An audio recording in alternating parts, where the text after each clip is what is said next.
بسم الله الرحمن الرحيم الحمد لله والصلاة والسلام على رسول الله وعلى آله وأصحابه ومن والاه وبعد والسلام عليكم ورحمة الله وبركاته جميعا لعلكم بخير. Donc aujourd'hui, nous sommes avec les obligations, les actes obligatoires lors des ablutions.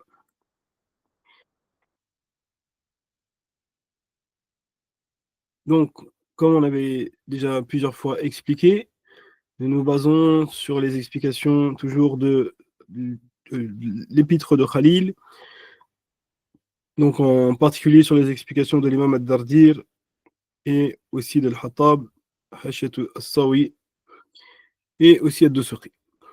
Donc, dans ce chapitre, on va voir un petit peu ces sujets, le sens des ablutions, les sagesses qu'il y a autour de cela, les 7 obligations des ablutions en détail, les cheveux tressés, le frottement et ses preuves, le port des bagues et la validité si un membre sèche. Donc, Allah Ta'ala dit يا أيها الذين آمنوا إذا قمتم إلى الصلاة فاغسلوا وجوهكم وأيديكم إلى المرافق وامسحوا برؤوسكم وأرجلكم إلى الكعبين. Ô les croyants, lorsque vous vous levez pour la salat, lavez vos visages et vos mains jusqu'aux coudes, passez les mains mouillées sur vos têtes et lavez-vous les pieds jusqu'aux chevilles. Donc ce verset est un argument parmi les plus grands arguments chez les juristes pour les ablutions. Ça veut dire que ce verset nous résume un petit peu les ablutions, et donc ce qui est résumé va à l'essentiel. Donc tout ce qui est mentionné ici a une grande importance dans les ablutions. C'est pour ça que les juristes vont qualifier ces actes qui sont décrits ici d'obligatoires dans les ablutions et indispensables, comme on va le voir. Également, sur les mérites des ablutions, il nous disait le Nabi sallallahu alayhi wa sallam, il n'est pas un homme parmi vous qui s'approche de son eau pour les ablutions, puis qui rince sa bouche et son nez, sans que tombent les péchés de son visage.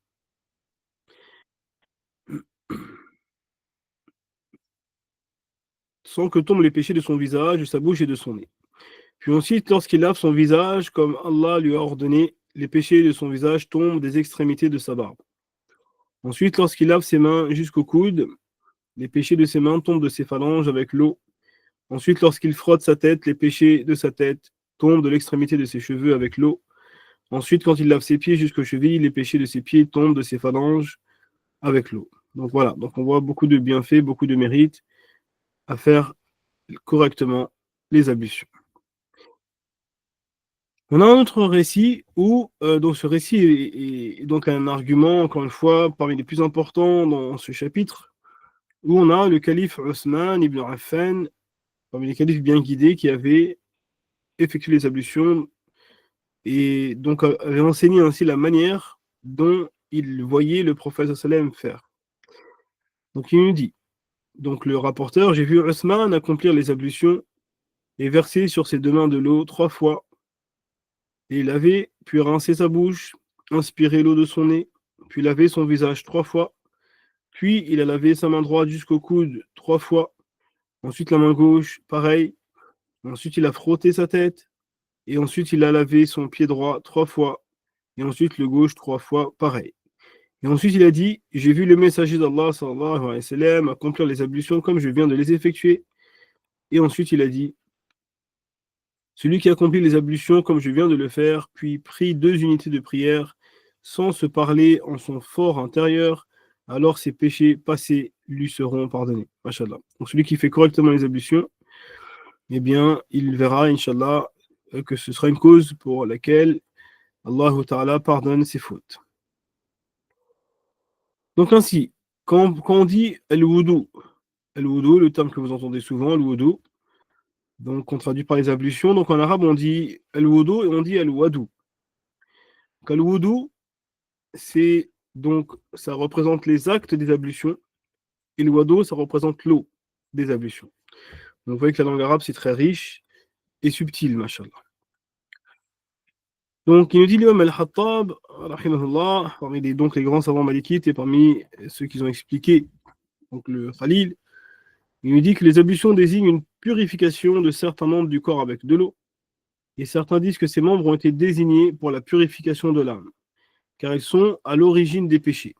Donc, Imam al-Khattab ici nous rentre dans la sagesse, hein, la sagesse des ablutions. Pourquoi on lave le visage, pourquoi on lave les mains, etc. C'est quoi les sagesses? Donc, il dit, parce que ces membres-là qu'on va laver, ce sont la base avec lesquelles les gens pêchent.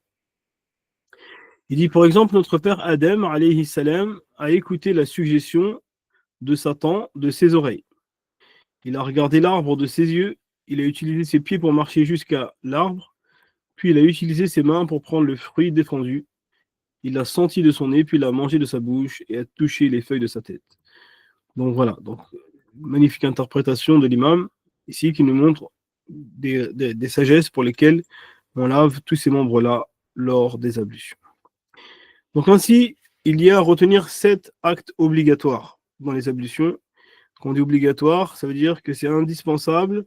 Si une personne en oublie un de ces actes ou en laisse un, alors ces ablutions ne seront pas valides et ainsi ses prières et tout ce qui s'ensuit. Donc la première des choses, l'intention. La première des choses, c'est l'intention. Donc l'intention de quoi? De se purifier. Donc l'intention, c'est al-fariq, c'est ce qui fait la différence entre l'adoration et la coutume. Ça veut dire que quelqu'un qui va laver son visage, ses mains, ses pieds, etc., il peut le faire par habitude, pour se rafraîchir ou pour se nettoyer. Il peut faire les mêmes actes, mais il ne pourra pas faire la prière. Pourquoi? Parce que l'intention n'y est pas. C'est pour ça que la première des choses, c'est l'intention. Si l'intention n'est pas bonne, le reste n'est pas bon. C'est la base. Et c'est ainsi que le prophète sallam nous dit, certes, les actions ne valent que par les intentions, et chacun sera rétribué en fonction de son intention.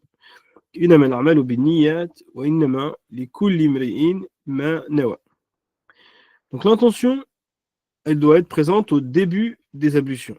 Dès le début des ablutions, c'est pas au milieu ni à la fin. Bien sûr, l'intention, c'est une action du cœur, on ne va pas le prononcer de la langue. Il n'y a pas d'utilité à dire je fais les ablutions pour ceci ou cela. Donc c'est dans le cœur, et Allah Ta'ala, il sait très bien ce qu'il y a dans les cœurs. Et après, il n'est pas utile de rentrer dans le West-West en se disant il faut que l'intention, on l'ait à l'esprit du début jusqu'à la fin des ablutions, mais le simple fait de l'avoir à l'esprit au début suffit. Donc on met quoi comme intention? Donc l'intention, c'est d'enlever l'état d'impureté mineure, donc ce qu'on appelle al-hadès, al-asghar. Ce qu'on appelle al-hadès, al-asghar. Donc le fait d'être en non-ablution. Ce qu'on appelle al-hadès, c'est le fait d'être en état de non-ablution. Et donc ce qui empêche d'accomplir certains actes, comme par exemple la prière, comme par exemple le fait de toucher le Coran et le fait de faire le tawaf, etc. Donc, on met l'intention de sortir de cet état de non-ablution, donc d'impureté mineure, pour pouvoir, donc dans l'intention aussi d'accomplir donc des actions où les ablutions sont nécessaires. Ou sinon, on peut mettre l'intention d'accomplir les ablutions obligatoires. Parce que si on fait, parce qu'il y a des ablutions qui sont surérogatoires. Il y a des ablutions qui sont quoi? Surérogatoires. Il y a des moments où il est bien de faire les ablutions, mais ce n'est pas une obligation. Donc attention, si je mets l'intention de faire des ablutions surérogatoires, eh bien, je ne pourrai pas faire des choses obligatoires avec. Donc, comme on va le voir ensemble. Donc, si on met l'intention des ablutions et en même temps de se rafraîchir, ou de se réchauffer, ou de se nettoyer, ou d'enseigner à quelqu'un les ablutions, alors c'est valide. Les ablutions sont valides. Mais attention, il ne faut pas que l'intention de se rafraîchir prime. Il ne faut pas que l'intention de se nettoyer prime, etc. Donc l'intention première, c'est de faire les ablutions pour Allah, pour enlever l'état de non-ablution et d'accomplir donc les adorations où les ablutions sont nécessaires. Si en même temps, par suite, eh ben, ça m'a rafraîchi ou ça me fait plaisir ou je vais montrer à quelqu'un aussi comment on fait, bah, tant mieux. Ça ne va pas nuire à mes ablutions ni à mon intention, mais il faut bien que mon intention première, ce soit de faire mes ablutions pour Allah. Ensuite, si on met l'intention d'accomplir simplement une action qui nécessite les ablutions, Donc, je mets l'intention, par exemple, juste envie, moi, de faire la prière. Et, et bien, ensuite, une fois que j'ai fini ma prière, je dis, ben tiens, j'ai envie de lire le Coran. Est-ce que je peux toucher le Coran, le lire? Ils me disent que oui, bien sûr. Donc, même si mon intention, c'était à la base de faire la prière, c'est pas obligatoire d'avoir à l'esprit l'intention de chaque acte que je vais faire avec les ablutions. Donc, je pourrais faire autre chose comme le tawaf, toucher le Coran, etc. Donc, ainsi, si on met l'intention de se purifier d'un seul annulatif des ablutions, donc les annulatifs des ablutions, on va les voir ensemble, Inch'Allah. Et donc, par les plus connus, donc voilà, quelqu'un, euh, donc tout ce qui sort des parties intimes, etc., comme Allah, eh bien, une personne, il met l'intention juste d'une chose. Par exemple, il a dormi. En même temps, il a eu, donc il a été au besoin, etc. Donc, il y a plusieurs choses qu'il a faites. Il met l'intention, lui, juste, par exemple, parce qu'il a dormi, donc il fait les ablutions, juste parce qu'il a dormi, sans mettre l'intention du reste. Est-ce que son intention, elle est valide? Est-ce que les ablutions sont valides? Ils nous disent oui, les ablutions sont valides. Il n'est pas obligatoire d'avoir à l'esprit tous les actes qu'il a effectués, qui a annulé ses ablutions. Maintenant, si on met l'intention d'accomplir les ablutions et de nettoyer une souillure sur un membre en même temps, c'est aussi valide. Donc, on a dit l'intention première, c'est ça qui prime. Si mon intention première, c'est de faire les ablutions. Et en même temps, en passant par là, il y avait une saleté sur mon bras ou sur mon pied et je l'ai enlevé, tant mieux, j'ai droit, mes ablutions restent valides. Maintenant, il n'est pas valide de mettre l'intention de se purifier d'une souillure sans mettre l'intention des ablutions. Donc, on ne peut pas faire l'inverse. Je nettoie les saletés de mon corps et en même temps, je fais les ablutions. Donc, en priorité, il faut que mon intention soit pour les ablutions. Également, les ablutions ne sont pas valides si on doute sur l'intention, comme de dire en soi-même, si j'ai perdu les ablutions, alors cela servira d'ablution. Car l'intention n'est pas ferme et décisive. Donc, il faut avoir l'intention ferme. Si je ne sais pas pourquoi je fais les ablutions, je fais juste pour la forme, au cas où, etc. Donc, c'est pas valide. Il faut que je fasse les ablutions avec l'intention ferme d'enlever l'état d'impureté mineure. Si on met l'intention d'accomplir les ablutions pour une chose pour laquelle les ablutions sont recommandées, comme pour lire le Coran de tête, visiter un homme pieux ou un homme savant, pour dormir, avant de dormir, c'est bien de faire les ablutions, ou avant d'enseigner ou d'apprendre, hein, par exemple pour ce genre d'assises aussi, où nous sommes actuellement, donc c'est bien d'y être en état d'ablution, c'est pas une obligation, mais c'est recommandé, ou pour entrer auprès d'un sultan. Donc pour ce genre de choses-là, il est bien d'avoir les ablutions, ce n'est pas une obligation. Donc si quelqu'un fait les ablutions pour une de ces choses-là, et donc il fait les ablutions pour une chose qui n'est pas obligatoire, c'est pas des ablutions obligatoires, on est d'accord. Donc ici, son intention, ce n'est pas d'enlever l'état de non-ablution, mais c'est l'intention d'accomplir une chose recommandée.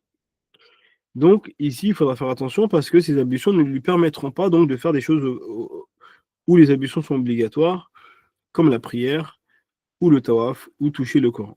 Parce que son intention, c'était pour quelque chose qui est moindre, qui n'est pas obligatoire.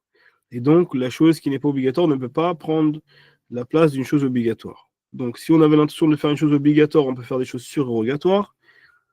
Mais si on avait l'intention d'une chose surrogatoire, ça ne va pas prendre la place de l'obligatoire. À faire attention à cela. Il n'est pas obligatoire de garder l'intention à l'esprit à chaque moment des ablutions, mais il suffit de l'avoir à l'esprit ne serait-ce qu'un instant au début. Contrairement à une personne qui, pendant ses ablutions, met l'intention de les annuler, alors celle-ci s'annule. Donc on dit l'intention, c'est l'intention vraiment déterminée. Lui, ça y est, il arrête les ablutions. Donc s'il dit, voilà, j'annule mes ablutions, je ne veux plus faire les ablutions, c'est fini, c'est fini. Mais, on a bien dit, c'est pas un West-West. Hein. Une fois les ablutions terminées, elles ne s'annuleront pas par un simple changement d'intention. C'est-à-dire une fois que j'ai fini mes ablutions, si la personne, par exemple, à la fin de ses ablutions, il dit bah non, du coup, j'annule mes ablutions, ça ne marche pas. C'est en cours d'ablution, c'est pas à la fin. Voilà, donc ça, c'est pour l'intention, la première obligation des ablutions. Voilà un petit peu la description de l'intention. Donc, vous voyez que c'est assez complexe, il y a pas mal de choses à savoir, et encore, on a essayé de vraiment de résumer et d'aller à l'essentiel. Mais il y a des choses quand même qui sont assez intéressantes et qui peuvent induire en erreur si on ne les connaît pas. Donc n'hésitez pas, si vous avez des questions sur ça, à mettre sur le chat. On y répondra dès que possible, Inch'Allah. Donc la deuxième obligation dans les ablutions, c'est de laver le visage. Donc laver le visage, ça veut dire quoi? Le visage, en arabe, al-wajh, ça veut dire le muwajjaha, c'est tout ce qu'on voit en face de nous lorsqu'on se tient devant un miroir. D'où le mot face aussi en français, la face. Donc, on va partir donc du haut de la tête, d'où les cheveux commencent à pousser habituellement pour une personne qui a des cheveux, et jusqu'au bas du menton. Donc, on va jusqu'en bas du menton, pas en dessous. On n'a pas à laver en dessous du menton. C'est parce que en dessous, on ne le voit pas quand on est en face du miroir, on est bien d'accord. Donc, maintenant, si une personne est barbue, eh bien, il va laver donc ce qui est apparent de la barbe, donc l'obligation. On va laver aussi donc, dans ce qu'on appelle le tragus de l'oreille. Donc, on va aller jusqu'à la première sorte de pointe qui sort pour l'oreille, là. Donc, le visage, ça va jusqu'à là. Quand je me regarde dans le miroir, eh ben, je vois donc c'est ce qu'on appelle le tragus, là. Donc, l'idée, c'est de laver toute la partie qui est visible. Bien sûr, le tragus des oreilles fait partie des oreilles, donc de ce fait, il n'est pas obligatoire de le laver. Il est nécessaire de laver la peau des tempes, mais pas la partie où les cheveux poussent. Donc, les tempes, d'accord, on va laver, mais par contre, dès que les cheveux y commencent, ça, c'est pas obligatoire. Il faut laver la peau entre les narines à l'extérieur, donc voilà, la partie extérieure, on a bien dit. Les éventuelles rides du front, si une personne a des rides, il faut aller chercher à l'intérieur. La partie apparente des lèvres, hein, tout ce qui se voit à l'extérieur. La partie extérieure des paupières, hein, donc aussi on va les nettoyer au-dessus des paupières, pas à l'intérieur des yeux bien sûr. Les sécrétions sèches au coin des yeux que l'on peut retrouver au réveil, ce qu'on appelle le mucus oculaire, ainsi que les renfoncements dus à des blessures ou de naissance si cela est possible. Donc s'il y a des blessures, s'il y a des trous dans le visage, il faut aller chercher, nettoyer ce qui est possible. De même, il est obligatoire de frotter les poils de la barbe et des sourcils. Donc, on va frotter pour que l'eau passe bien partout. Et la peau en dessous, si la peau est visible. Si on voit la peau en dessous, donc si on a une personne, une barbe légère, donc il va bien frotter comme ça pour faire passer l'eau sur la peau. Cependant, si les poils sont fournis, une personne s'il a une barbe fournie, alors il se contente de la partie apparente. Il n'a pas besoin de chercher à l'intérieur. C'est pas une obligation. Donc, bien entendu, il est relaté que le prophète sallam frictionnait sa barbe, donc il faisait passer l'eau à l'intérieur, mais ce n'est pas une obligation, ce n'est pas un caractère obligatoire. De même, si une blessure fermée est profonde et qu'il n'est pas possible de frotter l'intérieur, alors il n'est pas nécessaire de laver l'intérieur. Donc voilà. Donc si quelqu'un il a une blessure et que il peut pas toucher, l'eau ne peut pas accéder parce que ça peut lui nuire, donc c'est pardonné, il ne va pas aller chercher forcer là-bas. Donc voilà pour la deuxième obligation qui est donc le visage. Ensuite, la troisième obligation dans les ablutions, laver les mains jusqu'au coude. Donc, vous avez vu, on n'a pas parlé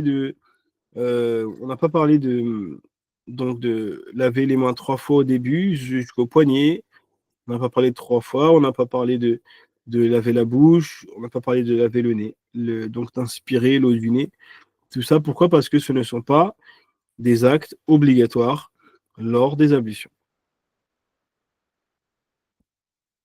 Ensuite, donc, laver les mains, c'est jusqu'au coude, ça c'est l'obligation. Donc, si une personne avait lavé les mains jusqu'au poignet au début des ablutions, des fois on a une erreur, des fois qui revient chez certaines personnes. Donc, ils vont laver les mains jusqu'au poignet au début des ablutions. Après, ils vont faire la bouche, le nez, le visage. Et après, une fois qu'ils veulent aller jusqu'au coude, donc ils vont se contenter de faire ce qui reste. Ils ne vont pas refaire la main jusqu'au poignet. Ils ne refont pas la main jusqu'au poignet. Ça, c'est une erreur. Parce que le fait de laver les mains jusqu'au poignet au début, ce n'est pas une obligation, donc ça ne peut pas prendre la place de l'obligation, comme on l'a dit tout à l'heure. Quand on fait un acte qui n'est pas obligatoire, on ne peut pas ensuite lui donner le statut de l'acte obligatoire. Donc ici, il faut relaver la main jusqu'au poignet et ensuite aller jusqu'au coude. Voilà. Donc, et ainsi, lorsqu'on lave les mains, donc chez l'école malikite, il faut aussi étriller les doigts. Hein, donc, c'est-à-dire passer bien les doigts entre les doigts. Ça, c'est une obligation aussi, pour être sûr que l'eau passe bien partout. Si une personne porte une bague qui est autorisée, alors, donc on a vu ensemble dans le chapitre sur l'or et l'argent et la soie, que certaines bagues sont autorisées, d'autres non, alors cette personne ne sera pas obligée de la remuer pour faire passer l'eau, même si elle est serrée. Donc si la personne a une bague à son doigt, il n'est pas obligé de faire remuer la bague pour faire passer l'eau en dessous. Et donc la bague fait comme si elle fait partie de son doigt. Par contre, si la bague n'est pas autorisée comme une bague en or, ou une bague de plus de 5,95 grammes d'argent, ou plusieurs bagues d'argent pour l'homme, alors il faudra impérativement l'enlever si l'eau ne parvient pas en dessous pour que les ablutions soient valides. Ça veut dire que pour l'homme, on avait dit que c'était interdit de porter de l'or. Donc s'il a une bague en or, donc il a fait un péché. Et donc pour ses ablutions, s'il ne l'enlève pas, ce ne sera pas valide. Pareil, donc on avait dit l'homme a le droit à une bague d'argent, mais selon un certain grammage, et certains d'entre vous me l'ont fait rappeler la dernière fois pour que j'en parle, donc je vous remercie. Donc le fait de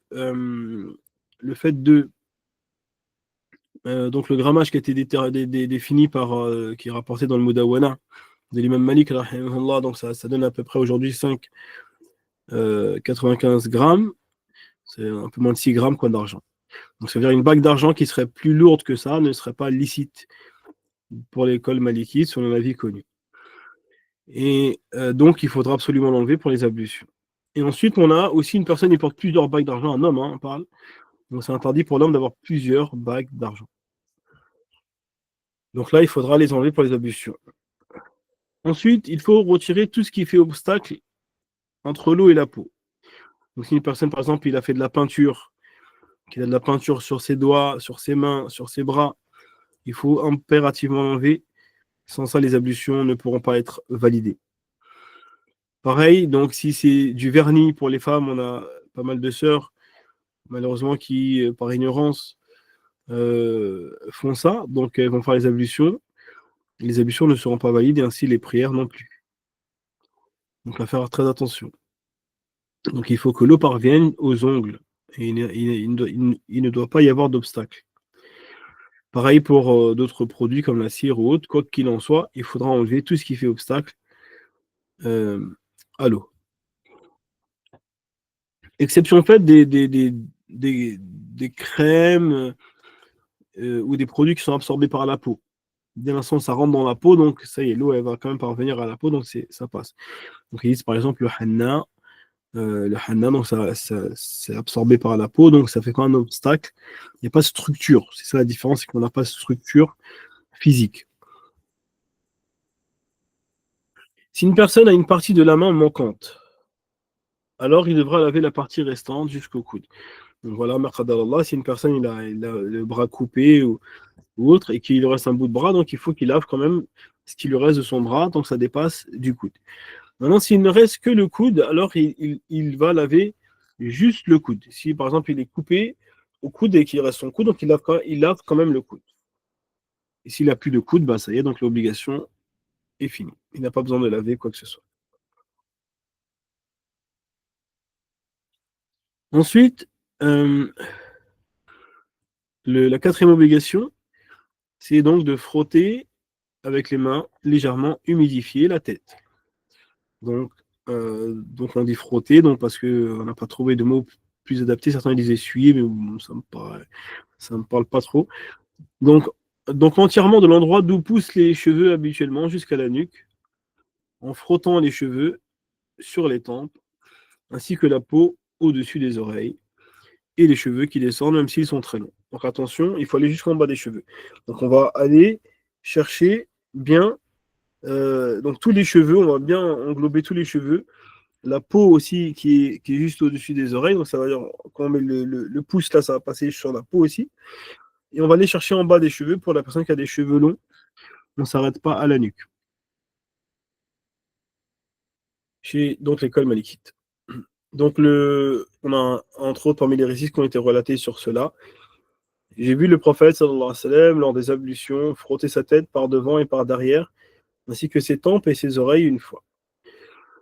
Et un autre récit, j'ai vu le prophète sallallahu alayhi wa sallam lors des ablutions frotter sa tête entièrement avec les pointes des cheveux de chaque côté jusqu'en bas des cheveux sans modifier leur position. Donc ça montre qu'il allait jusqu'en bas des cheveux. Il n'est pas demandé ni pour l'homme ni pour la femme de défaire les cheveux tressés. Donc quelqu'un qui a des nattes, des tresses, etc., c'est pas demandé de les défaire pour les petites ablutions mineures, même si cela est très serré. D'accord, même si cela est très serré, à condition bien sûr qu'il n'y ait pas des fils dedans. Donc le fait qu'il y ait des fils dedans, ça fait obstacle à l'eau, on est d'accord. Donc ils disent à partir de 3 fils, ils disent que c'est un obstacle. Donc voilà. Donc il faudra enlever les fils qui peuvent faire obstacle aux cheveux, entre l'eau et les cheveux. Il est impératif de frotter en revenant, en partant de la racine pour la personne qui a les cheveux longs ou tressés. Donc on a dit, donc le fait d'aller de l'avant vers l'arrière, donc, dans tous les cas de frotter au moins une fois tous les cheveux, c'est l'obligation. Et ensuite, par contre, quand on a fait ça, la partie, quand on revient, si une personne a les cheveux longs, en fait, l'eau, elle n'est pas passée de ce côté-là, en dessous des cheveux, en bas des cheveux. Donc ils disent, à ce moment-là, il va aller chercher en bas des cheveux, à la racine, pour que l'eau passe bien partout. Pour que l'eau passe bien partout quand il revient. Voilà. Donc ici, ce qui est connu, c'est que le fait de revenir, c'est pas une obligation, mais à la base, c'est pour une personne qui a des cheveux courts. C'est vrai que dans les livres, souvent, pour débutants, ils ne vous détaillent pas ça, mais en vérité, si une personne a les cheveux longs, la vie connue de l'école, c'est qu'il doit aller chercher les cheveux longs, donc à la racine en revenant. Donc ça devient maintenant une obligation. Ça devient une obligation. Il est détestable de laver la tête, bien sûr. C'est pas l'objectif de commencer à shampouiner, etc., frictionner, non. Juste simplement, légèrement, donc humidifier légèrement. On passe où on peut atteindre des cheveux. Maintenant, si une personne, il a fait le mestre sur la tête, il a fait ses ablutions, et ensuite, juste après, il rase sa tête. On peut se dire, du coup, il a rasé sa tête alors qu'il a fait les ablutions en passant l'eau sur sa tête, donc il a annulé. Un peu l'exemple d'une personne qui enlèverait ses chaussons de cuir. Donc ici, il nous explique les juristes malékites que non. Donc ces ablutions resteront valides à ce moment-là. Laver les pieds jusqu'aux chevilles, donc la 5e obligation, les chevilles inclus. On frotte bien les talons, bien entendu, la voûte plantaire, toutes les rides, tous les endroits où l'eau n'a pas accès facilement, il faudra aller les chercher. Il est recommandé de frotter entre les doigts de pied, mais ce n'est pas une obligation, contrairement aux mains. Donc ici, les mains, on avait dit c'est obligatoire de passer les mains entre les mains. Maintenant, pour les pieds, donc avec le petit doigt, on va chercher entre les doigts de pied, mais ce n'est pas une obligation pour les doigts de pied parce qu'effectivement, ça peut être des fois un peu contraignant. Voilà. Donc, on commence par le pied droit, donc de la droite vers la gauche. Pied droit, on fait le petit orteil, ensuite on remonte vers le grand orteil, et ainsi, donc le pied gauche, on commence par la droite vers la gauche.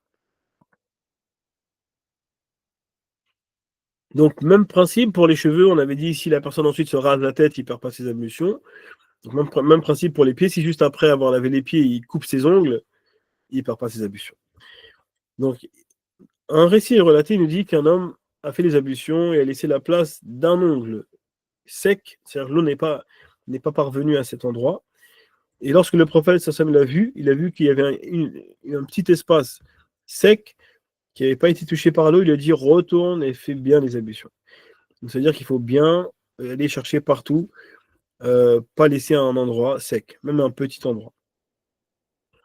Ensuite, la 6e obligation est de frotter chaque membre avec la paume de la main, ce qu'on appelle la delk, et cette obligation est spécifique à l'école malikite parmi les 4 écoles. Donc l'école malikite, pour eux, c'est aussi une obligation de bien frotter partout les membres des ablutions. Sans ça, donc les ablutions ne seraient pas valides. Donc ils disent même si c'est frotter légèrement, ça peut dire qu'on va aller, pas comme si on va frotter avec force. Non, c'est de passer la main partout. Voilà. Donc ils sont appuyés sur pas mal de choses. Entre autres, il y a un récit d'un savant parmi les Tabérines qui s'appelait Rata et qui disait que dans la langue arabe, eh bien, quand on dit laver, ça veut dire qu'on frotte. Et donc, effectivement, quand on dit, par exemple, on lave la vaisselle, par exemple, on va frotter les assiettes, etc. On est d'accord. Donc, ils disent, donc, les Malikites, donc, dans la langue arabe, laver implique de frotter, parce qu'on ne connaît pas laver sans frotter. Voilà. Et ainsi, euh, ils disent aussi,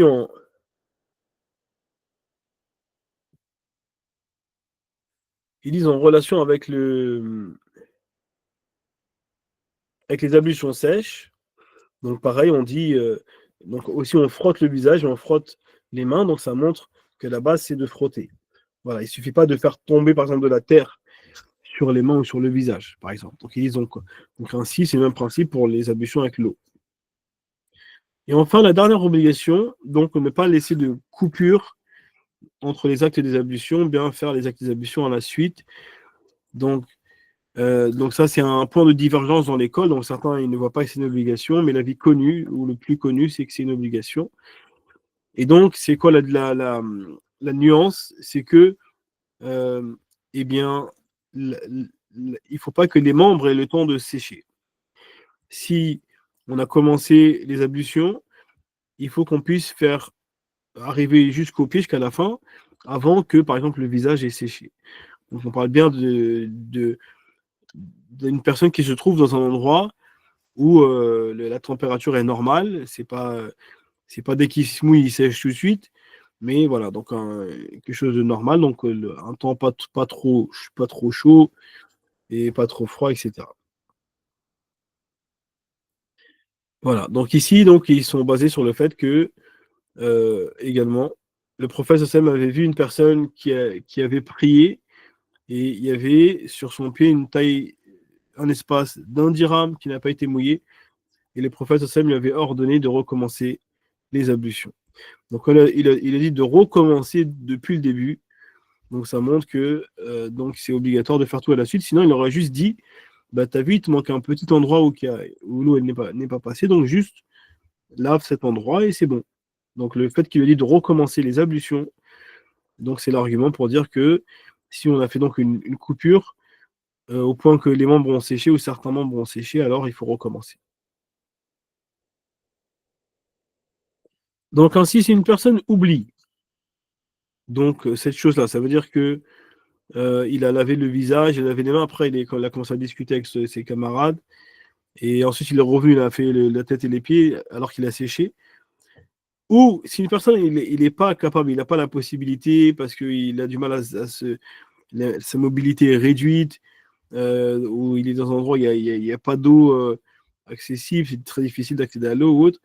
euh, eh bien, alors à ce moment-là, ils nous disent il faudra compléter, il sera excusé par l'oubli et l'incapacité, mais dès qu'il se rappelle ou dès qu'il retrouve la capacité, il faudra qu'il complète ses ablutions. Ils disent même s'il y a eu une longue période, comme une demi-journée, qui est passée.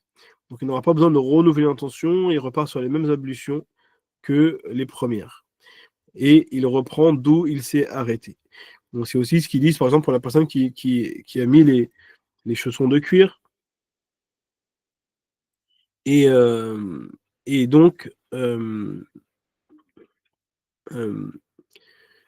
donc il a fait des ablutions avec les chaussons de cuir et ensuite il les a enlevés.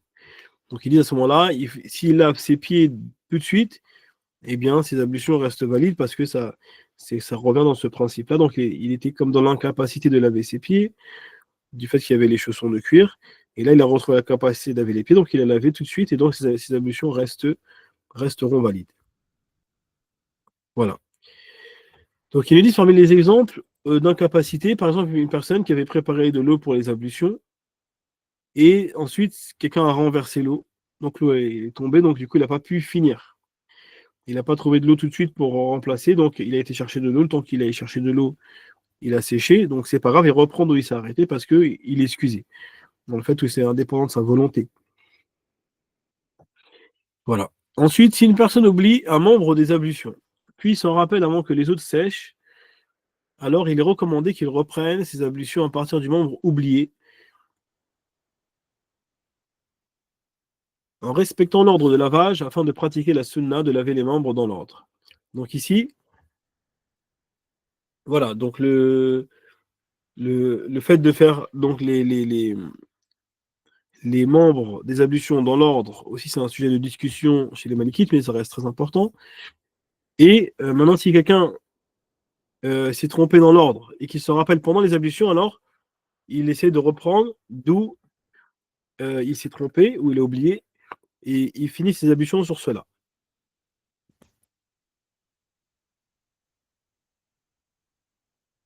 Donc ça veut dire souvent dans les livres malékites, ils vous disent que s'il se rappelle qu'il a oublié un membre obligatoire, il revient directement et il complète à partir de là, mais en vérité, souvent ils ne précisent pas que c'est pas une obligation, mais c'est recommandé. Donc voilà pour nos obligations. Donc on va essayer de répondre aux questions. Je vois qu'il y a eu quelques questions.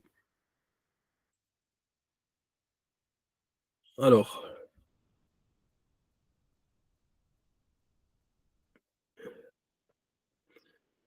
salam alaikum, merci pour les cours, mais il n'y a pas de quoi. Barakallahu fikoum. Qu'en est-il de l'huile enduit sur le visage et les cheveux qui constituent une pellicule graisseuse?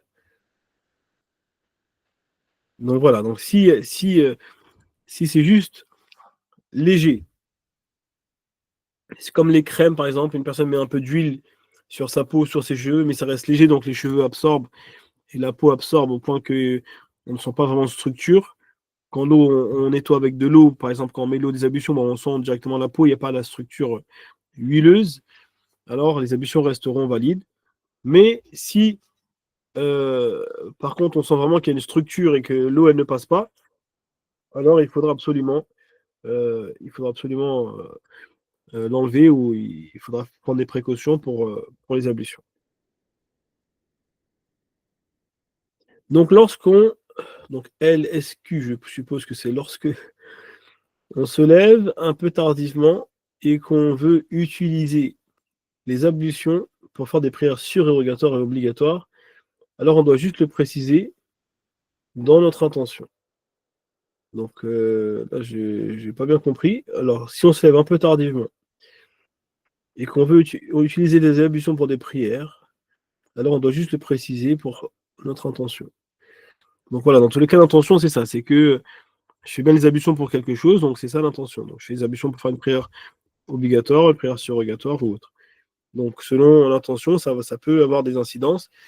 Si je fais mes ablutions juste pour faire une chose surrogatoire, comme par exemple pour aller assister à un dars, et ben, je ne pourrais pas faire la prière avec, par exemple. Je ne pourrais pas faire la prière avec. Donc l'eau passe si on applique des produits sur les cheveux tels que des sérums à base d'huile en petite quantité. Donc voilà, donc s'il n'y a pas vraiment une structure épaisse qui empêche l'eau de passer, l'eau elle arrive quand même à passer, c'est bon. Mais si c'est vraiment en grande quantité, par exemple ceux qui mettent du gel ou des trucs comme ça, là par contre non, ça c'est problématique.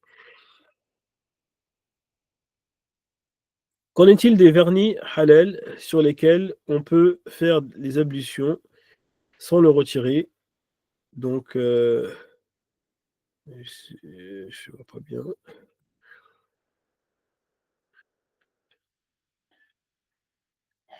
Alors, Marc Annabil, enfin, on fait pas de pub. Qu'en est-il du maquillage sur lequel on fait l'ablution dessus? Donc voilà, bon, je pense qu'il y a deux questions là. Donc pour ce qui est des vernis, effectivement, certains vernis apparemment laisseraient passer l'eau. Donc ça, c'est à vérifier. C'est une chose, donc effectivement, ceux qui vendent ces vernis-là disent cela, mais maintenant pour vérifier ça, alors là, il y a des gens qui sont dans la chimie, etc. Donc si vous avez des informations, n'hésitez pas à nous en donner plus, parce qu'on a effectivement essayé de faire un peu de recherche sur ça, mais on n'a pas vu de fatwa de savant qui est clair là-dessus. Donc ça reste donc à on va dire la prétention des vendeurs. En fait, c'est eux qui disent ça, et puis soit on croit, soit on ne croit pas. Après, les vendeurs, des fois, bon, c'est pas toujours. Des fois, il y en a, et malheureusement, ils ne sont pas toujours tout à fait recevables dans leurs propos. Donc, faire attention quand même à ce qu'on achète et ce qu'on nous dit. Enfin, essayer de bien vérifier les informations. Donc, si effectivement, l'eau, elle touche quand même les ongles et qu'elle parvient aux ongles, donc effectivement, ce serait possible d'utiliser ce genre de vernis. Mais voilà, à vérifier si vraiment c'est le cas. Qu'en est-il du maquillage? Donc, le maquillage, pour ce qui est du maquillage,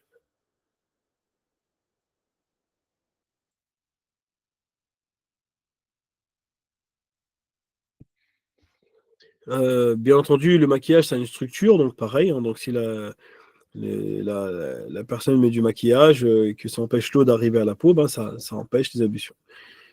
Salam alaikum. Les femmes aussi doivent passer l'eau lors des ablutions sur toute la longueur des cheveux, et particulièrement les femmes, bien sûr, puisque c'est les femmes généralement qui ont des cheveux longs.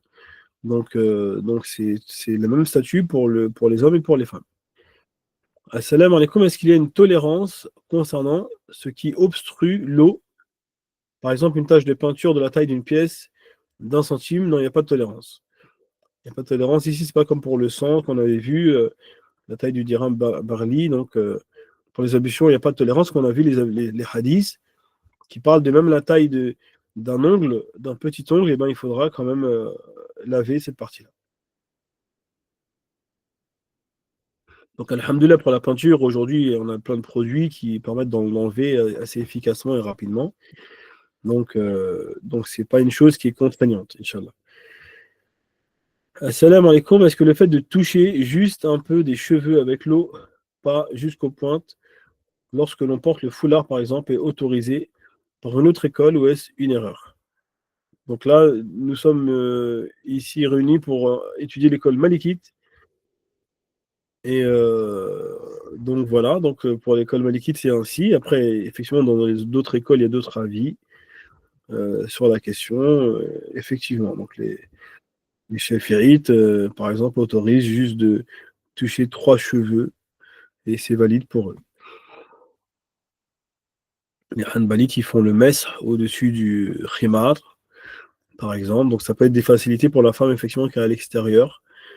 Mais pour l'école malikite, par contre, c'est ainsi. Donc, assalamu alaikum. Si on se rend compte qu'on a oublié un membre à la fin des ablutions, doit-on tout recommencer, ou doit-on laver uniquement le membre oublié? Donc ici, voilà, si une fois qu'on a fini les ablutions, on se rend compte qu'on a oublié un membre obligatoire, on va se contenter de laver juste ce membre-là. Par contre, les prières qu'on aura priées entre-temps, donc elles ne seront pas valides. Si on a oublié un membre obligatoire, les prières qu'on a prises ne seront pas valides, il faudra les rattraper. Le fil est accepté pour les petites ablutions. Qu'en est-il des élastiques et pour les grandes ablutions? Donc là, je ne comprends pas bien. Le fil est accepté pour les petites ablutions. Si vous parlez de ce qu'on avait dit tout à l'heure par rapport aux 3 fils maximum, donc si c'est juste un fil ou un élastique, c'est pareil. Hein, si c'est juste un fil ou un élastique, c'est pareil, donc ça ne fait pas vraiment obstacle. Ils disent à partir de 3, là, ça commence à faire un peu beaucoup, ils disent.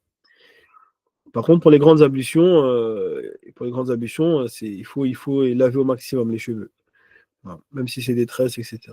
Comme on le verra, Inch'Allah, ensemble, lors des grandes ablutions. Quelqu'un peut-il se contenter des obligations, des ablutions toute sa vie, en délaissant délibérément les sunnas et recommandés? Non. Donc les sunnas, chez l'école malikite, c'est à faire, il faut les faire. La seule chose, c'est qu'il ne certifie pas l'invalidité ou le péché. Si une personne n'a pas fait les sunnas, il a très mal fait. C'est une mauvaise chose. Mais ses ablutions resteront valides, et s'il a prié, ses prières seront quand même valides, et on ne certifiera pas le péché. Mais ici, quand on parle de sunna des ablutions, attention, c'est pas au choix. C'est pour ça qu'ensuite, les malékites, ils ont encore ensuite une autre case qui s'appelle les actes recommandés. Donc les actes recommandés, là, on a le choix. Si la personne se contente des obligations et des sunnas, et qui ne fait aucun acte recommandé, toute sa vie, il n'y a pas de problème. Enfin, dans le sens où il n'y a pas de blâme. mais il a quand même, il est passé à côté d'une grande récompense.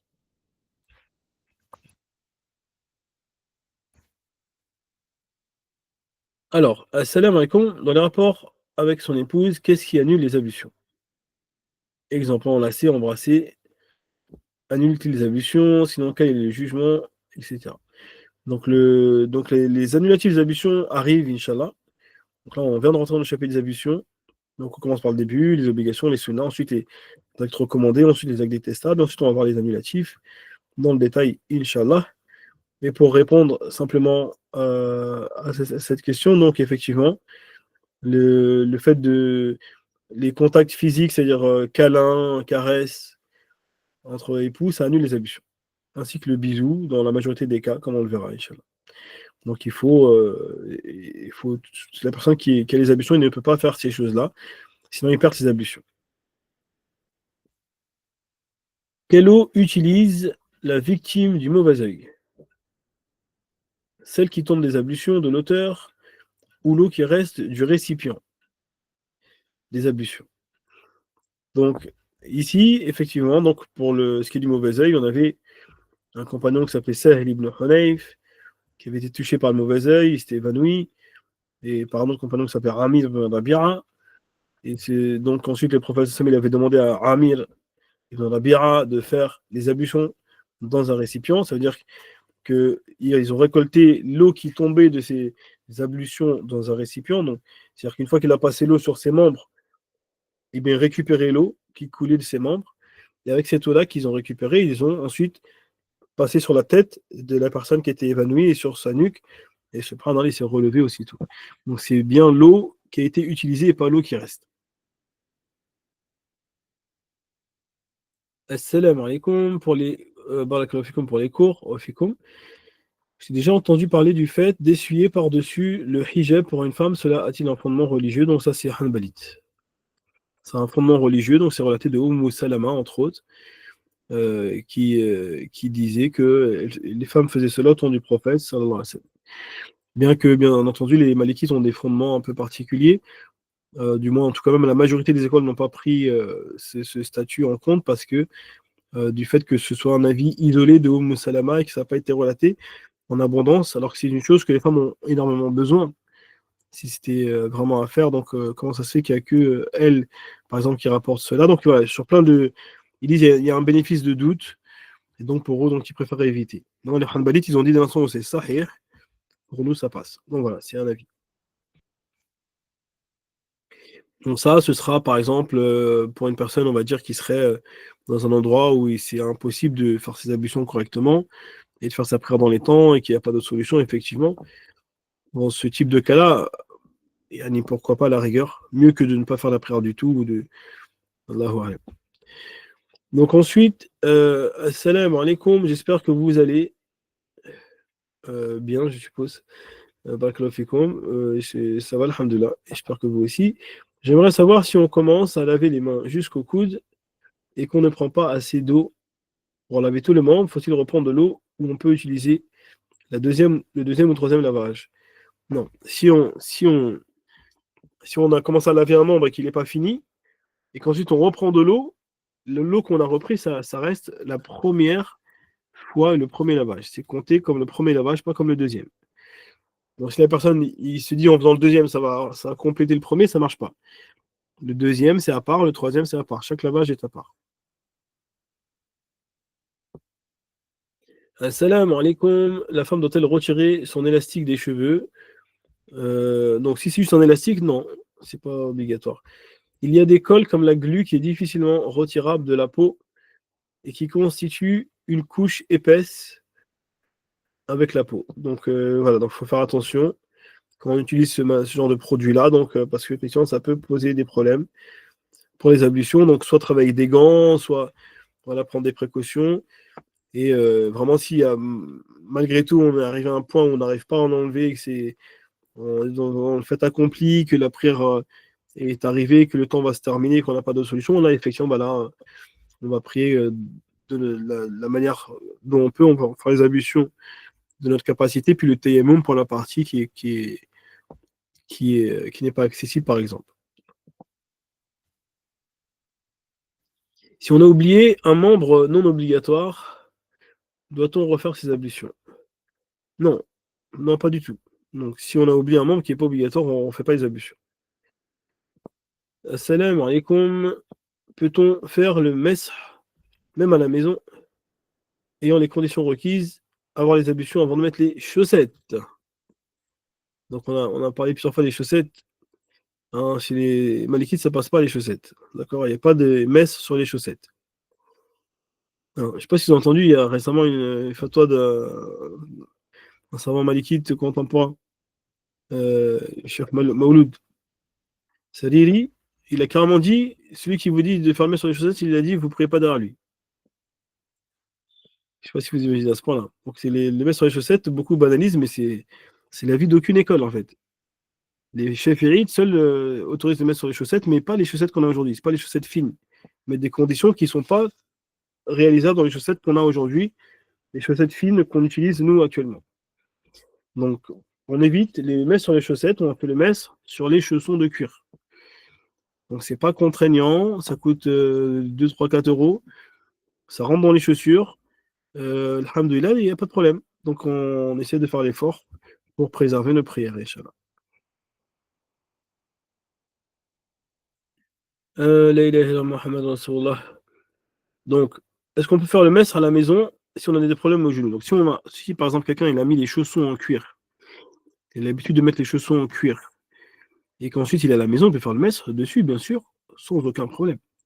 C'est pas une question d'être à l'extérieur, c'est pas une condition. Le prophète, sallallahu alayhi wa sallam, n'a-t-il pas embrassé sa femme après les ablutions et avant de se rendre à la mosquée sans même les refaire? Donc, c'est un hadith qui est très faible, ça. Effectivement, c'est un hadith qui est relaté, mais faible, où il a embrassé Aïcha, ensuite il est sorti à la mosquée. Donc, ça, c'est d'un. Le hadith, il est faible. Donc les Malikites et la majorité des écoles ne l'ont pas pris en compte. Et s'il était sahih, ils disent que ce serait comme on fait un bisou des fois à sa maman, ou c'est un bisou il n'y a pas de, il y a pas, il y a pas de, il y a pas de plaisir. On ne recherche pas le plaisir, on ne cherche pas, voilà, c'est dans ce sens-là. Mais voilà, donc dans tous les cas, la personne qui cherche à embrasser son épouse ou elle cherche à l'embrasser, c'est qu'il recherche, avant de partir, en général, c'est qu'il recherche donc un certain plaisir. Donc, d'un sens, il y a un certain plaisir, ça annule les ablutions, et donc il faut vraiment s'éloigner de ces choses-là. Donc le prophète sallam, comme elle a dit à Aïcha, c'était la personne qui se contrôlait le plus parmi vous. Il était la personne qui arrivait le mieux à contrôler ses émotions. Assalamu alaikum. Quand on sort de la maison avec les ablutions, avec l'intention de la protection divine, peut-on effectuer la prière quand c'est l'heure, avec les mêmes ablutions? Et qu'est-ce qui vous fait dire que les ablutions protègent? Hein, qu'est-ce qui vous fait dire que les ablutions sont source de protection divine? Alors, si vous avez un récit sur ça, moi, ça me dit rien. Donc, faire les ablutions pour être sous la protection divine, ça demande un texte. D'accord? Ensuite, quelqu'un peut-il faire les ablutions à une autre personne qui n'a pas la capacité de les faire, comme un tétraplégique? Tout à fait. Donc, si une personne n'arrive pas à faire les ablutions, n'a pas la capacité de les faire, mais que quelqu'un peut lui faire, alors il faudra que ça se passe comme ça. Donc, s'il peut faire quelqu'un lui faire les ablutions, il faudra qu'il lui demande de les faire pour lui, donc de passer l'eau sur ses membres, etc. Donc, ça, c'est tout à fait possible. Salam alaikum, si on a une plaie ouverte que l'on protège par un pansement, peut-on le garder pour faire les ablutions? Donc les pansements, on va y arriver, Inch'Allah, dans pas longtemps, pareil, ça vient. Mais pour résumer, si c'est un pansement qu'on ne peut pas enlever du tout parce qu'on craint que la guérison se retarde ou que la maladie, la blessure augmente ou le mal, alors il sera possible de faire le tayammum à la place de cet endroit où on ne peut pas faire parvenir l'eau. Maintenant, si c'est un petit pansement, que si on peut l'enlever pour les ablutions, il faudra l'enlever, c'est obligatoire de l'enlever. Si on ne craint pas un mal suite à cela. Quels sont les moyens licites pour se débarrasser du mauvais œil? Donc, j'ai fait une khutbah vendredi, justement, dernier, sur ça, que j'ai mis dans notre groupe de recharge de foi. Donc, on a un groupe que pour les rappels, etc. Je vous invite à revenir sur Telegram et vous le trouverez facilement. Vous marquez recharge de foi. Et donc, on a donné plein de solutions pour se protéger du mauvais œil, Inch'Allah. Et parmi les solutions, déjà, c'est d'éviter de s'exposer au regard des gens. Donc, ça résoudrait pas mal de problèmes, déjà. Ils disent aussi d'être généreux. Parce que si quelqu'un il est envieux, ben, on lui fait partager ce qu'on a, comme ça il sera plus envieux. Un exemple tout simple, si voilà, quelqu'un est en train de manger un repas et qu'il voit quelqu'un qui le regarde avec envie, bah, donne-lui un peu envie de la manger avec toi. Comme ça, de ce fait, il n'y aura plus de mauvais œil. Et aussi les invocations du matin et du soir, les protections quotidiennes, quand on rentre à la maison, quand on sort de la maison, les d'heures avant de dormir, tout ça, c'est très important, être assidu aux obligations, les 5 prières, etc. Tout ça, c'est des causes par lesquelles Allah Ta'ala protège sa créature. Assalamu alaikum, quels sont les rêves qui nécessitent de faire ces grandes ablutions?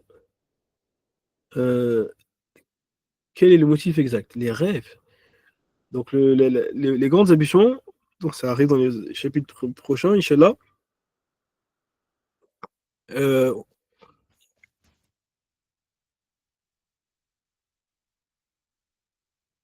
donc on fait les grandes ablutions quand euh, la personne, s'il se réveille et qu'il trouve ses vêtements, donc il trouve qu'il a le liquide spermatique qui est sorti, donc il trouve des traces sur ses vêtements, alors il fera les grandes ablutions. Après, s'il ne trouve pas de traces, peu importe le rêve, il n'y a pas de grandes ablutions à faire. Salam alaikum, qu'Allah vous récompense pour ce cours, Amin Ajma'in. Pouvez-vous nous conseiller quelques savants malikites contemporains? Bon, dans les pays du Maghreb, c'est pas ça qui manque, hein, je pense, les savants malikites, machallah. Euh, Actuellement, les vidéos en ligne sont souvent des savants hanbalites ou des savants qui ne voient pas la nécessité de suivre un mazhab. Alors ça, par contre, c'est des savants contemporains pour beaucoup. Effectivement, voilà. Parce que maintenant, alhamdoulilah, il y a une ouverture. À l'époque, effectivement, les savants malikites, comme il a dit l'imam Sayyidi Ibrahim dans Maraqi Saoud, il disait وَمَا سِوَاهُ مِثْلُ عَنْقَ مُغْرِبِي فِي كُلِّ قُطْرٍ مِنْ نَوَاحِ الْمَغْرِبِ. Il disait qu'il a fait un livre conforme à l'école malikite, tout simplement parce qu'il dit dans les pays du Maghreb, on ne trouve pas de traces d'autres écoles. Pour lui, il disait c'est comme quand des fois tu regardes le ciel, tu vois un point noir, un oiseau au loin qui est en train de voler là-bas. Il dit c'est ça les autres écoles pour nous dans les pays du Maghreb, on ne voyait aucune trace, quasiment juste un petit point au loin. On sait on entend parler du fait qu'il y a d'autres écoles, mais c'est tout. On n'a pas du tout de. Donc ça, c'était à l'époque. Maintenant, avec l'Internet, etc., donc les moyens de communication ont beaucoup évolué. Donc maintenant, les savants, ils ne sont pas fermés, alhamdoulilah. Les écoles travaillent toutes à chercher la vérité et le bon sens. Donc c'est pour ça que des fois, il ne faut pas non plus être trop dur sur le fait de suivi d'une école à la lettre. Et donc, les savants beaucoup contemporains ont cette ouverture d'esprit, pour la plupart. Donc, il n'y a pas de mal à s'intéresser un petit peu à ce qui se fait. Dans tous les cas, ceux qui veulent suivre un cursus malikite, ben, dans tous les cas, c'est dans les écoles musulmanes, c'est pas sur Internet, c'est pas sur YouTube. C'est pas quand on regarde un dars sur YouTube qu'on va suivre. Donc là, en général, les dars qui sont sous forme de rappel, ou etc., c'est des trucs ouverts à la masse. Donc les gens, ils vont pas forcément rechercher à se conformer à une école ou autre. Alors, si on veut étudier une école, il faut aller donc, dans des écoles dans le sens contemporain, des instituts ou autres qui vont vous enseigner l'école malikite. On a un programme sur l'école malikite. Et là, de A à Z, vous allez voir l'école malikite. Donc ça, c'est comme ça que c'est comme ça qu'on étudie une école. C'est pas à travers YouTube ou autre. Donc je pense que le frère se base sur le fait qu'Allah envoie un ange qui protège celui qui garde ses ablutions avant de dormir. Cet argument n'est pas recevable. Donc ici, le, là, il envoie un ange qui protège s'il dit la Dora. Donc le hadith que vous parlez, c'est le hadith qui est rapporté par le Bukhari sur le Bara ibn Azib. Et le prophète Sam l'avait dit, quand tu vas te coucher, fais les ablutions, comme tu fais pour la prière. Et ensuite, donc fais la Dora, Allahumma inni wajjahtu wajhi ilayk, wajjahtu zahri ilayk, etc. Et après, il a dit, donc, si tu fais ça avant de dormir, eh bien, il ne cessera pas d'avoir un protecteur venant d'Allah auprès de ta couche. Donc, c'est un ensemble. Il n'a pas dit juste celui-ci, tu fais des ablutions, c'est bon. Donc ça, c'est un tout. Et il a dit avant de dormir. Donc ici, pour maintenant dire quand on sort de chez nous, on fait des ablutions pour la protection, par contre, ça, il faut un autre hadith. C'est pas celui-ci ne peut pas être applicable dans ce contexte. Ensuite, vous dites qu'il faut un liquide spermatique qui sort lors des rêves. Qu'en est-il pour les femmes? Donc pareil pour les femmes, ils ont demandé au prophète sallam, donc il y a une femme qui est venue voir le prophète sallam qui s'appelait Soleil. Elle dit voilà, ya Rasulallah, Allah n'a pas honte de la vérité, donc pas de tabou dans l'islam. Est-ce que la femme elle doit faire le grand lavage quand elle voit un rêve? Et le prophète sallam, il a dit oui, si elle voit le liquide spermatique. Donc effectivement, la femme. Et ensuite, Salam, elle a dit mais ça existe ça, ya Rasulallah? Elle a dit oui. Donc effectivement, voilà, pour la femme, si elle voit le liquide spermatique, pareil comme pour l'homme, eh bien, elle fera le grand lavage. S'il ne voit pas, eh bien, il n'y a pas de grand lavage. Assalamu alaikum, faut-il retirer les chaussettes sur les chaussons en cuir avant de faire le mess? Vous mettez des chaussettes par-dessus les chaussons ou en dessous. Donc si vous parlez de mettre des chaussettes à l'intérieur des chaussons, bah ça, il n'y a pas de problème, on ne les retire pas. Donc on fait le mess au-dessus des chaussons, c'est bon. On va mettre des chaussettes au-dessus des chaussons, ça me paraît étrange. Pour l'instant, je n'ai pas encore vu. Mais si c'est le cas, il faudra les enlever, effectivement. La mère qui nettoie son bébé et qui touche ses parties ne lui fait pas perdre ses ablutions. Donc, le fait de toucher les souillures, comme on a vu précédemment un chapitre sur les souillures, et je dis pas ça pour. Quand je vous dis on l'a vu, c'est pas pour blâmer les questions, attention, hein, vous ne comprenez pas ça comme ça, juste pour vous donner une référence vers laquelle revenir pour avoir plus de détails. D'accord? Donc, donc, dans le chapitre sur les souillures, on avait vu que le fait de toucher les souillures, de les nettoyer, ça n'annule pas les ablutions. Ce n'est pas un annulatif des ablutions. D'accord? Donc, laver le bébé, etc., n'annule pas les ablutions.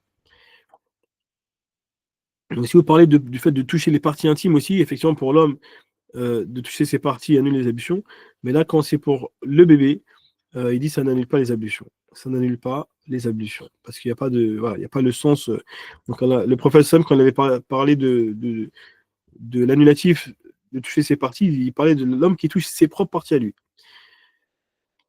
Ensuite, salam alaikum, est-ce que l'on doit défaire son chignon pour faire nos ablutions ou c'est considéré comme une tresse?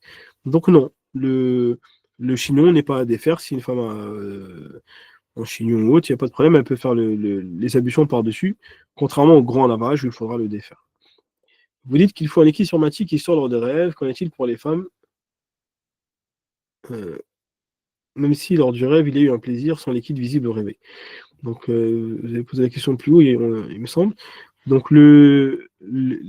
c'est pas important ce que la personne a vu en rêve. Ce qui est important, c'est ce qui reste au réveil. Si au réveil, il y a le liquide, on voit le liquide, des traces de liquide, etc., il faut faire le grand lavage. S'il n'y a pas de traces, il n'y a pas de grand lavage. Alhamdulillah, rabbil alamin. Donc, bah voilà, du coup, il y a eu pas mal de questions, machallah, je vois sur ce chapitre. Donc, tant mieux. Khair, Inch'Allah, que ça nous profite. Donc, de ce fait, on va devoir s'arrêter là pour aujourd'hui et puis on reprendra la prochaine fois avec les sunnas des ablutions. Donc là, je vois que sur le groupe, on est maintenant 70 aujourd'hui. Au maximum, je crois qu'on est monté à 80. Donc, il y a de fortes chances, je pense qu'on va rebasculer sur Zoom les prochaines fois parce que Zoom est plus pratique comme support. Inch'Allah, donc faites attention pour le lien la semaine prochaine que je vous enverrai pour vous connecter. Inch'Allah. Donc, on demande à Allah qu'il accepte de tous, qu'il accepte nos œuvres et nos actions. Je vous remercie encore d'avoir assisté. Et on demande à Allah Ta'ala la sincérité pour tous et son agrément. Amin ya Rabbal Alamin. Subhanak Allahumma wa bihamdik, nashhadu an la ilaha illa ant, nastaghfiruka wa natubu ilayk, wa sallallahu ala nabiyyina Muhammad wa ala alihi wa sahbihi ajma'in. Assalamu alaikum wa rahmatullahi wa barakatuh.